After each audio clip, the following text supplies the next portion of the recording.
Tu peux aller. Est-ce qu'on peut revenir en tout cas sur ces pratiques anormales-là qui sont très courantes? Voilà.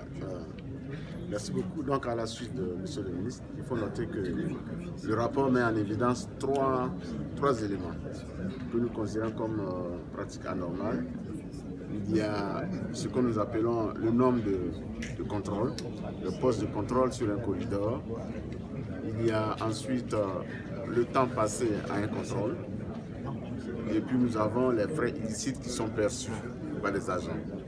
Et nous faisons ce travail et nous mettons, si vous voulez, en comparaison en quelque sorte, mais en parallèle, ce qui se passe dans la sous-région.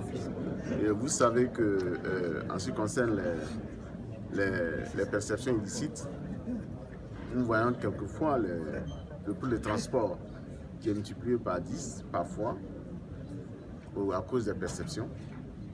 Vous avez aussi le fait que sur un 5 km, alors qu'il faut en moyenne 4 ou 5 contrôles, des fois dans certains pays, dans certains espaces, certains corridors pourraient en avoir une vingtaine, voyez-vous. Donc ce sont des choses qui ne sont pas normales, c'est pour ça qu'on appelle les pratiques anormales, parce que cela retarde, n'est-ce pas, le transport. Et quand ça retarde, ce sont des coûts. Quand vous transportez des marchandises, et que vous êtes freiné, retardé par les contrôles, quelquefois on a vu qu'on descend tous les passagers pour opérer des contrôles. Sans oublier que vous avez des camions qui sont en surcharge. Ça aussi, ce sont des éléments qui retardent et qui peuvent créer, n'est-ce pas, des nids de poules sur la chaussée. Donc ce sont ces éléments-là que nos collaborateurs observent dans la sous-région et mettent en parallèle chaque année et ce qui permet donc à l'ensemble des États de voir les avancées, mais aussi de voir les gains. Alors, ce qu'il faut noter, il est vrai qu'on parle de pratiques anormales, mais depuis une dizaine d'années, il faut noter que ces pratiques s'améliorent. Il y a une amélioration, mais ce n'est pas suffisant.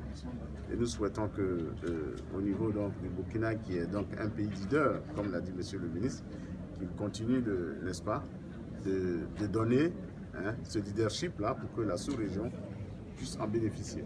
Et justement, vous faites les rapports. Qu'est-ce que vous attendez en tout cas des pays de la sous-région?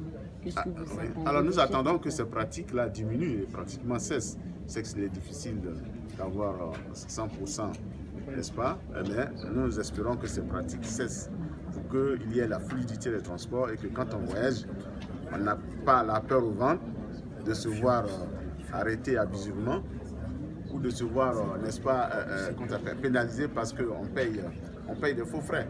Il y a des agents qui sont là, sous le prétexte qu'ils sont au soleil, voyez-vous, ils perçoivent des frais illicites.